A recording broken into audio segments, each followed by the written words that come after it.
मुंशी प्रेमचंद की कहानी नादान दोस्त। केशव के घर कार्निस के ऊपर एक चिड़िया ने अंडे दिए थे। केशव और उसकी बहन श्यामा दोनों बड़े ध्यान से चिड़िया को वहां आते जाते देखा करते। सवेरे दोनों आंखें मलते कार्निस के सामने पहुंच जाते और चिड़ा और चिड़िया दोनों को वहां बैठा पाते। उनको देखने में दोनों बच्चों को न मालूम क्या मज़ा मिलता। दूध और जलेबी की सुध भी न रहती थी। दोनों के दिल में तरह तरह के सवाल उठते। अंडे कितने बड़े होंगे, किस रंग के होंगे, कितने होंगे, क्या खाते होंगे, उनमें से बच्चे किस तरह निकल आएंगे, बच्चों के पर कैसे निकलेंगे, घोंसला कैसा है। लेकिन इन बातों का जवाब देने वाला कोई न था।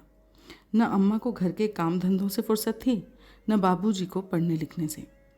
दोनों बच्चे आपस ही में सवाल जवाब करके अपने दिल को तसल्ली ले दिया करते थे। श्यामा कहती, क्यों भैया, बच्चे निकलकर फुर्र से उड़ जाएंगे क्या?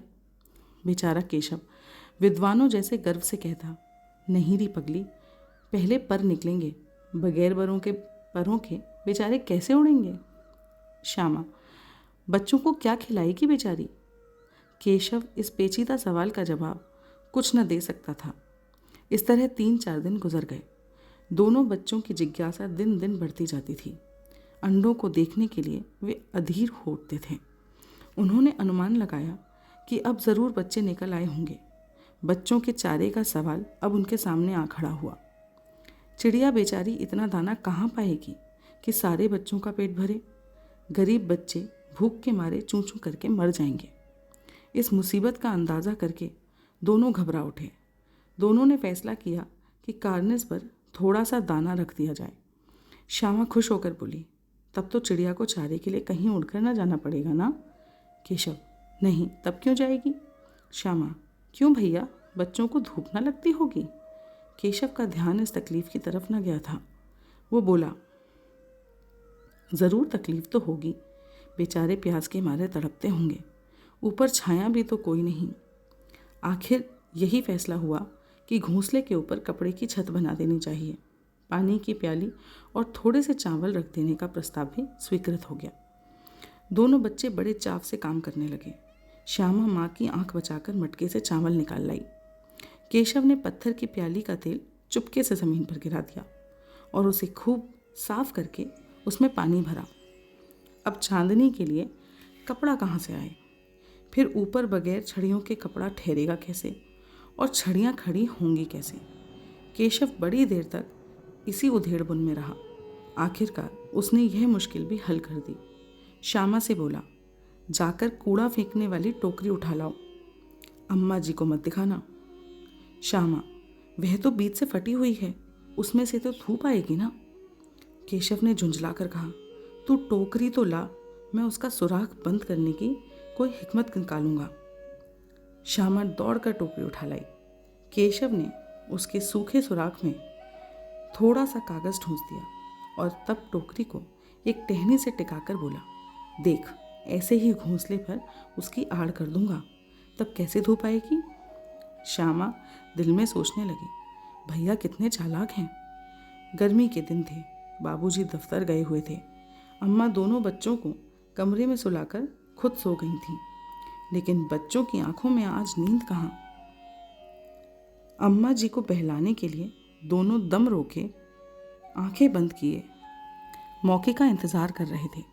ज्यों ही मालूम हुआ कि अम्मा जी अच्छी तरह से सो गईं, दोनों चुपके से उठे और बहुत धीरे से दरवाजे की सटकनी खोलकर बाहर निकल गए। अंडों की हिफाजत की तैयारियां होने लगीं। केशव कमरे से एक स्टूल उठा लाया, लेकिन जब उससे काम न चला तो नहाने की चौकी लाकर स्टूल के नीचे रखी और डरते डरते स्टूल पर चढ़ा। श्यामा दोनों हाथों से स्टूल पकड़े हुए थी।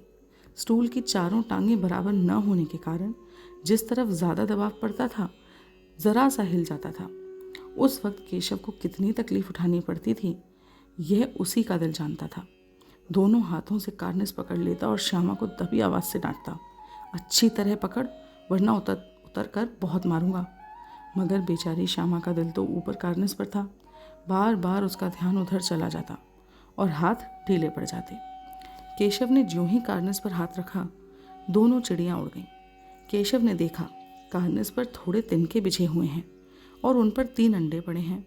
जैसे घोंसले उसने पेड़ों पर देखे थे वैसा कोई घोंसला नहीं है। श्यामा ने नीचे से पूछा, कै बच्चे हैं भैया?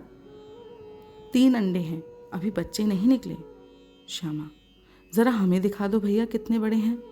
केशव, दिखा दूंगा, पहले ज़रा चिथड़े लिया, नीचे बिछा दूं, बेचारे अंडे तिनकों पर पड़े हैं। श्यामा दौड़कर अपनी पुरानी धोती फाड़कर एक टुकड़ा लाई।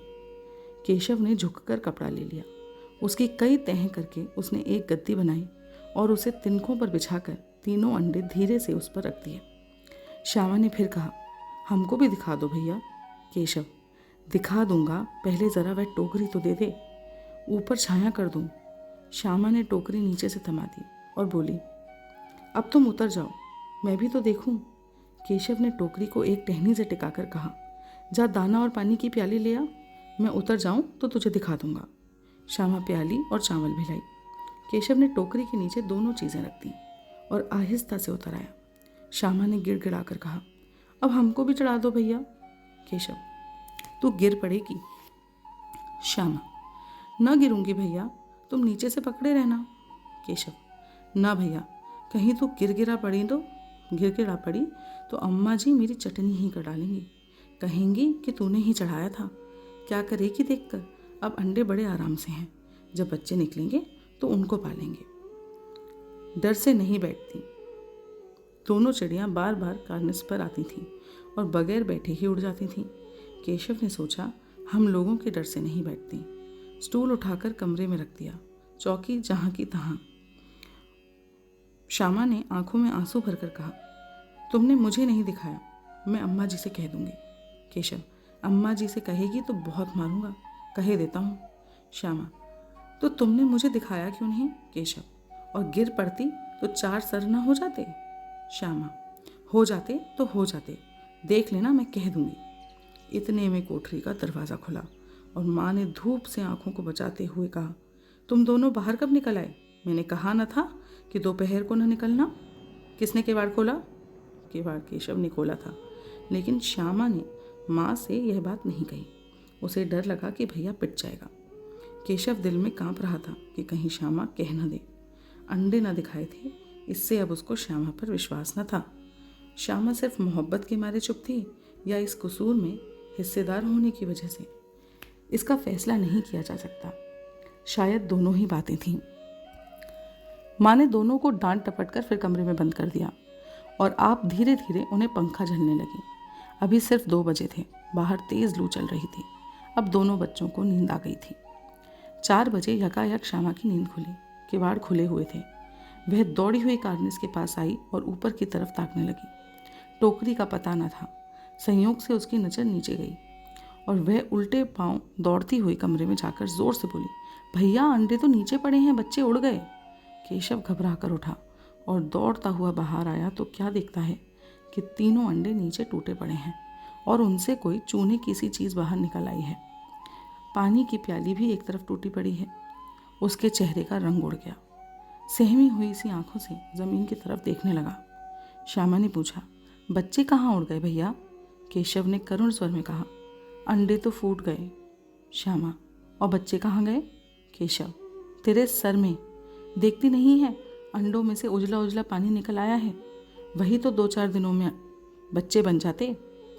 माँ ने सोटी हाथ में लिए हुए पूछा, तुम दोनों वहाँ धूप में क्या कर रहे हो? श्यामा ने कहा, अम्मा जी, चिड़िया के अंडे टूटे पड़े हैं। माँ ने आकर टूटे हुए अंडों को देखा और गुस्से से बोली, तुम लोगों ने अंडों को छुआ होगा। अब तो श्यामा को भैया पर ज़रा भी तरस न आया। उसी ने शायद अंडों को इस तरह रख दिया कि वह नीचे गिर पड़े। इसकी उसे सज़ा मिलनी ही चाहिए। बोली, इन्होंने अंडों को छेड़ा था अम्मा जी। माँ ने केशव से पूछा, क्यों रे केशव? केशव भीगी बिल्ली बना खड़ा रहा। माँ, तू वहाँ पहुँचा कैसे? श्यामा, चौकी पर स्टूल रख कर चढ़े अम्मा जी। केशव, तू स्टूल थामे नहीं खड़ी थी? श्यामा, तुम्ही ने तो कहा था। माँ, तू इतना बड़ा हुआ, तुझे अभी इतना भी नहीं मालूम कि छूने से चिड़ियों के अंडे गंदे हो जाते हैं, चिड़ियाँ फिर उन्हें नहीं सेती। श्यामा ने डरते डरते पूछा, तो क्या चिड़िया ने अंडे गिरा दिए हैं अम्मा जी? माँ, और क्या करती, केशव के सिर इसका पाप पड़ेगा। हाय हाय, 3 जानें ले ली दुष्ट ने।